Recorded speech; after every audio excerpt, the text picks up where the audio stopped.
नमस्कार शेतकरी मित्रांनो, सध्या आपली मोसंबी आणि संत्रा बाग ही चांगल्यापैकी फळावस्थेमध्ये आहे आणि याच्यामध्येच पाकळी गळ झाल्यानंतर आपल्याला जी छोट्या आकाराची गुंडी या ठिकाणी गळताना दिसते, तर ही गुंडी गळू नये म्हणून आपल्याला प्रयत्न करणं गरजेचं आहे. मित्रांनो, बाग फोडायला उशीर झाला आणि त्यामुळेच काय होतंय की टेम्परेचर वाढलं. आता जवळजवळ काही ठिकाणी 38-39 डिग्री हे तापमान वाढलेलं आहे आणि याच्यामध्येच जर आपण प्रयत्न केले नाही, कारण यावर्षी जास्तीचे प्रयत्न आपल्याला या ठिकाणी करावं लागणार आहे, तेव्हाच आपली बाग कुठंतरी चांगल्यापैकी सक्सेस होऊन या ठिकाणी आपल्याला पाहिजे तेवढं उत्पन्न या ठिकाणी भेटू शकतं. म्हणून मित्रांनो, आपल्याला आज हा व्हिडिओ काळजीपूर्वक बघणं गरजेचं आहे, कारण या व्हिडिओमधून शिकण्यासारखं खूप काही आहे आणि तुम्ही जर हे पूर्ण शेड्यूल फॉलो केलं तर निश्चितच तुम्हाला तर 100% फायदा या ठिकाणी होणार आहे. चला मित्रांनो, व्हिडिओला सुरुवात करूया. मी आपला मित्र सुरेश पोकळे आपलं सर्वांचं स्वागत करतो आपलं युट्यूब चॅनल कृषी गाथा मध्ये. मित्रांनो, आपला आजचा विषय जाणून घेऊया. मोसंबी, संत्रा, आंबे बहार आणि फळ सेटिंग हा खूप महत्त्वाचा मुद्दा आहे, कारण फळ सेटिंग वर बोलायला कोणी तयार नाही आणि त्याचबरोबर फळ सेटिंग कशी करायला पाहिजे, फळ सेटिंग मध्ये कोणकोणत्या गोष्टी फॉलो करणं गरजेचं आहे आणि त्याच्यामध्येच सगळ्या गोष्टी फॉलो जर केल्या तरच या ठिकाणी फळ सेटिंग चांगल्यापैकी होणार आहे. मित्रांनो, त्याला अनुसरून आपण 3 मुद्दे या ठिकाणी घेतलेले आहे. ड्रिप मधून खते कोणती द्यायची, त्याचबरोबर पाणी व्यवस्थापन कसे करायचे आणि 2 फवारण्या करणे अत्यंत गरजेचे आहे. मग त्या फवारण्या कोणत्या असणार आहेत, तर मी ह्या सर्व फवारण्या असेल, खते असतील, हे मी तुम्हाला या व्हिडिओच्या मधून क्लिअर करणार आहे.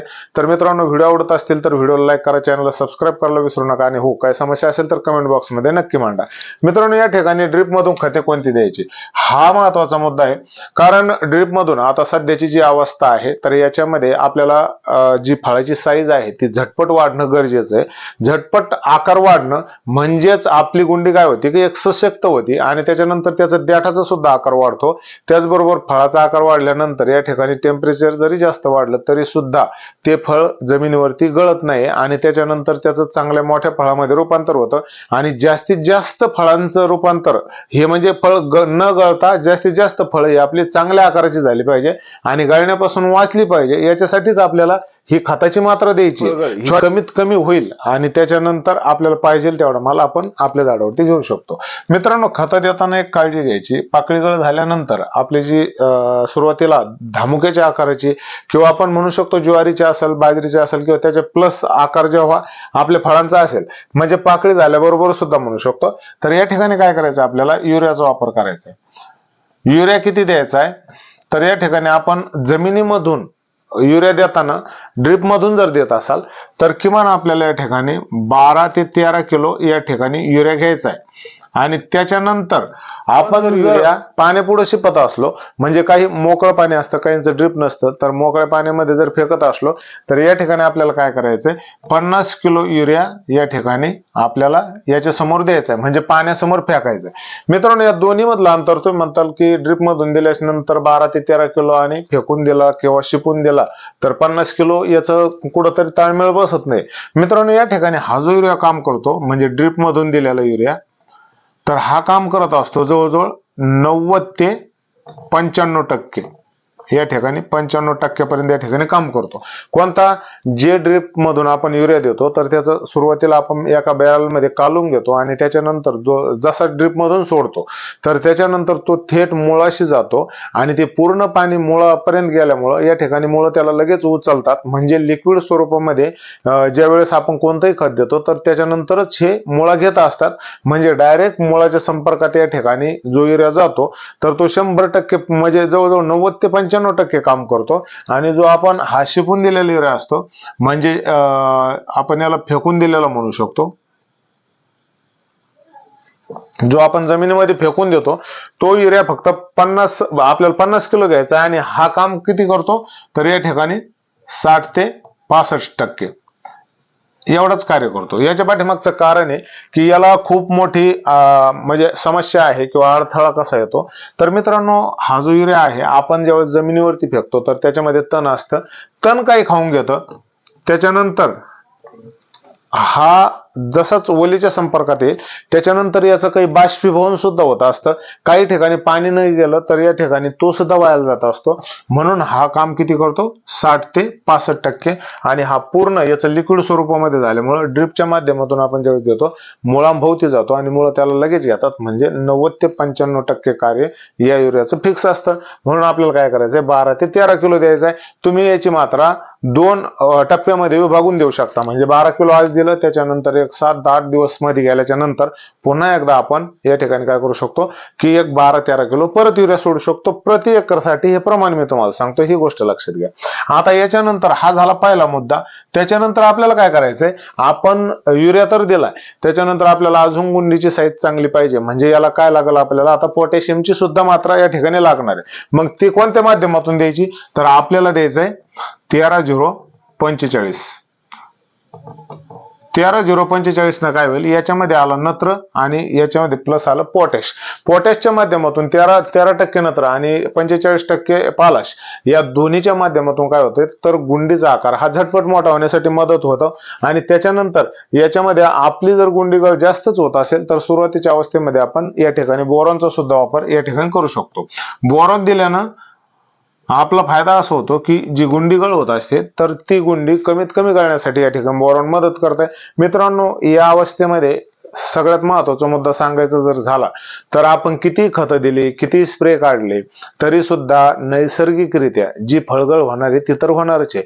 परंतु विषय असा आहे की आपल्याला एक उशीर झाल्यामुळे या ठिकाणी आपण जेवढे प्रयत्न करू, जसं की आपले जर 50% फळं उष्णतेमुळं, जास्त उष्णतेमुळं गळणार असेल तर त्याच्यातले एक 10% जे आपल्याला जास्त फळं आपल्या बागेवरती ठेवायची आहेत तर ती याच्या माध्यमातून राहणार आहे. बाकीची फळं तर गळणारच आहे. आपण तुम्ही जर किती प्रयत्न केले तरी नैसर्गिकरित्या जी फळांची गळ होत असते तर ती होणारच आहे. फक्त याच्या मागचा उद्देश एकच आहे की आपल्याला जी जास्तीची गळ होणार आहे तर त्याच्यातले जर 10 ते 20% जरी फळं आपल्या बागेवरती जास्त राहिले तर आपला पूर्ण 100% या ठिकाणी काम होऊन जातं आणि आपला जो उद्देश आहे झाडावरती जास्तीत जास्त फळं ठेवण्याचा तर तो सुद्धा या ठिकाणी साध्य होतो.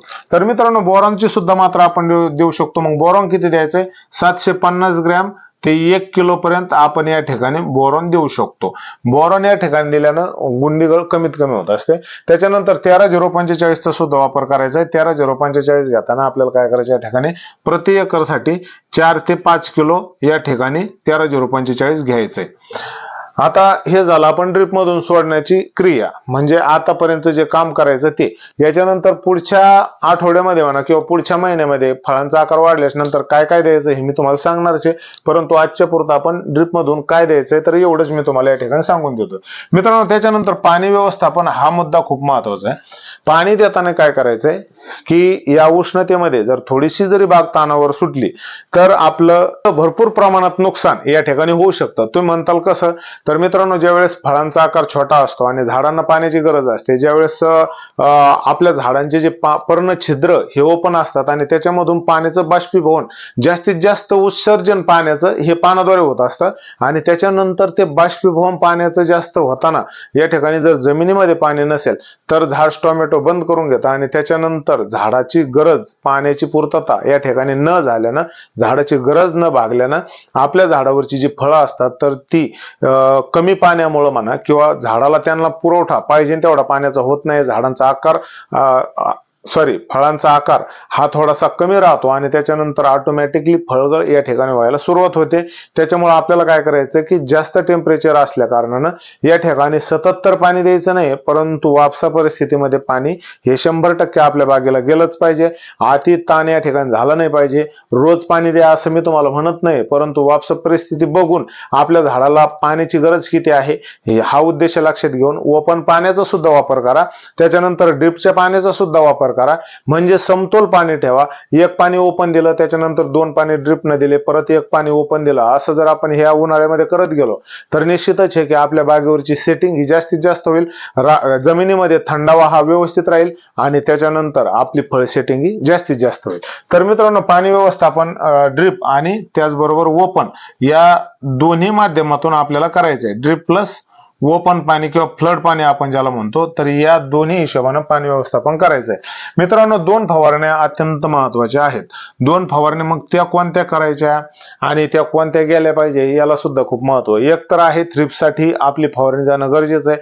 थ्रिप्स जर या अवस्थेमध्ये पडला तर गुंडी खरडली म्हणजे आपलं सर्व नंतर याच्यानंतर आपण किती फवारण्या केल्या आणि गुंडी जर सुरुवातीच्या अवस्थेमध्ये थ्रिप्सनं चाटल्या गेली किंवा कोळीचा त्याच्यावरती थोडासा अटॅक झाला तर निश्चितच आहे की आपला पूर्ण जो केलेला खर्च आहे किंवा त्याच्यानंतर आपण जो खर्च फवारणीवरती करणार आहे तर त्याचा शून्य मात्र उपयोग या ठिकाणी होणार आहे. त्याच्यामुळे पाठीमागचं कारण आहे का एकदा जर कवळ्या अवस्थेमध्ये जी त्वचा नाजूक असते, एखादं फळ असेल आणि त्याची जर त्वचा नाजूक असते सुरुवातीला या ठिकाणी, तर थोडंसं खराडल्यानंतर या ठिकाणी आकार काय होतो, फळांचा बाकीचा आकार वाढतो सालीचा, परंतु खराडलेल्या जागेवर या ठिकाणी खड्ड पडल्यासारखं आपल्याला दिसतं आणि कंटिन्यू या ठिकाणी खड्ड राहतं आणि त्या फळांची क्वालिटी खराब होऊन जाते. त्याच्यानंतर कुठल्याही फवारणीनं हा डाग नीट होत नाही, हा खड्ड पुन्हा पुन्हा जशाला तसंच राहतं आणि फळांचा आकार वाढतो, परंतु परिणामी बाजारामध्ये या फळांची किंमत 0 आहे आणि त्याच्यानंतर आपल्या फळाला मार्केट भेटणार नाही.